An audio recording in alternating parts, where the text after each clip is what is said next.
So at this point in this investigation, we have a couple in their middle 50s who were shot to death in their own living room for no apparent reason at all. An open purse found at the scene suggests robbery might be the motive. But Lieutenant Joe Kenda thinks it's unlikely to be the sole motive behind this cold-blooded execution. Everything about this crime scene says personal. Somebody has a very specific reason directed completely at them and no one else. They had their choice of all the other people in this house. The only people dead are these two. So I don't know why yet. I intend to find out. Several members of the Zamaron family witnessed the shooting and have now recovered enough to speak to Kenda. The first to come forward is a daughter named Lupe. I know you're very upset, but I need you to help me understand what happened to your parents. According to Lupe, she has been in an abusive marriage to a man named Gabriel Vasquez since she was 17 years old. My sister and Gabriel had 3 kids together, 2 boys and a girl. But their relationship was always rocky. It was always abusive towards her. Lupe explains that a few months back, she and Gabriel moved to Texas. But after a particularly violent encounter, Lupe had Gabriel arrested on domestic assault charges. And when he went to jail, my dad drove down there. And he got me and the kids to come back here to live with them. She is very relieved. When last she knew, Gabe's in jail. She thinks her problems are over. Everything's fine. A week later, the doorbell rings.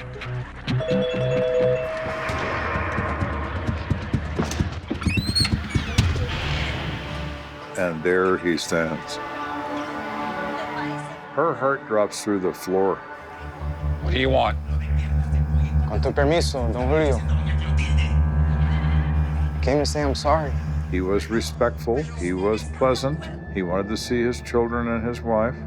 I know what I did was wrong, but I've changed. It will never happen again, I swear.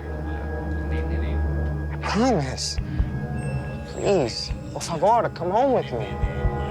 We're staying here with my family. Me and the children. Well. Okay. Niños, adiós. Te amo mucho. Doña Florinda. Que te vaya bien. Adios.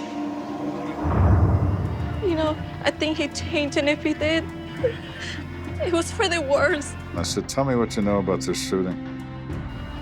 Lupe tells me that her husband, Gabriel Vasquez, came back and shot and killed her parents in front of her in this house moments ago. Here is a man who's completely out of control of his emotions. He has a gun. He's obviously not afraid to use it. What if he decides to come back for the remainder of this family and kill them too? Is he capable of that? Of course he is. Lupe gives Kenda a detailed description of Gabe. And as night falls, a search team scours the area in search of him. But the canvassing effort turns up no sign of Gabriel. Shortly after midnight, Kenda tells his men to stand down. In my opinion, it's too dangerous to continue. We'll find him, just not tonight, and not in the dark, and risk somebody getting shot. The following morning, Kenda puts word out to the press that an armed killer is on the loose. That decision quickly pays dividends. This is Kenda. Okay? Dispatch tells Kenda that an anonymous caller has reported that Gabriel Vasquez was seen with a man named Slim just prior to the shooting. And he gives us an address on Mallard Drive. I'd appreciate the help. Thank you. Thank you, Mr. Anonymous. We'll take it. 20 minutes later, Kenda arrives at the Mallard Drive address provided by the anonymous tipster. Can I help you? Are you Slim? Yeah. When's the last time you saw Gabriel Vasquez? Slim saw him yesterday afternoon, just before the murder.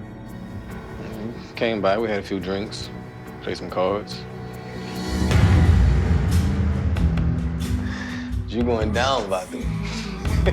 Man, you talk too much, man. Man, play the cards, man. Let's go. You taking so long. Come on. You keep rushing me, I'm gonna take you out like I'm gonna take them out. Whatever, Vatu. Who you gonna take out, man? You know, Play the cards. my wife's parents. Slim says he's kind of half listening to this, and they're playing cards. Finally, Gabe says to Slim, Mess them up. Slim kind of ignores that too until Gabe produces a handgun out of his pocket. What you gonna do with that? Man, put it away. Gabe picks up Slim's bottle of vodka, takes a couple of hits, Put it away so we can play this game, man. puts the gun in his pocket, Hey, man, where you going, man? Let's play the cards. and walks out the door. Have you seen or heard from him since then? Nah. Slim informs Kenda that Gabe has been staying at the Red Cross shelter downtown. So we go to the Red Cross shelter, we show his picture. You know? Oh yeah, we know. Yeah, Gabe the laborer. That's what they know him as. You've seen him lately? No, I haven't, but one of the residents said he saw him earlier down by the train yard. Any idea why he was there? I believe he said he was going to hop a train to Mexico. Really? Yeah. Well, that changes things. Thank you. So now, for the first time, we have a solid lead on what Gabe's plan is. We still don't have Gabe, but we know his plan to escape the jurisdiction. If Gabriel Vasquez is bound for Mexico, then Kenda's chances of catching him are growing slimmer by the second. Trains run constantly through Colorado Springs, both day and night. If Gabriel has made it to Mexico, I do not believe we will ever find him. I have a 1% chance of finding him in Mexico. 1%. If he's in Mexico, he might as well be on the moon. With the clock ticking, Kenda's team races to the rail yard. All right, guys, we gotta search all these cars. He could be in any one of them. Just remember, he's probably armed, so be careful. Let's go.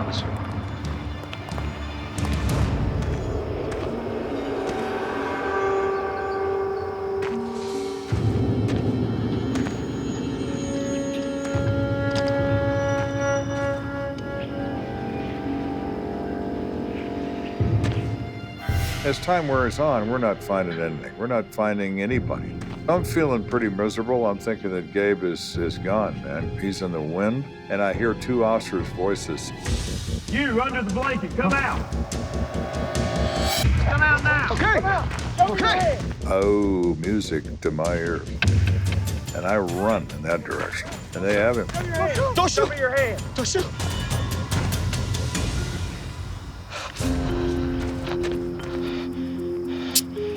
No train to Mexico for him. He's going to get a police car ride to headquarters.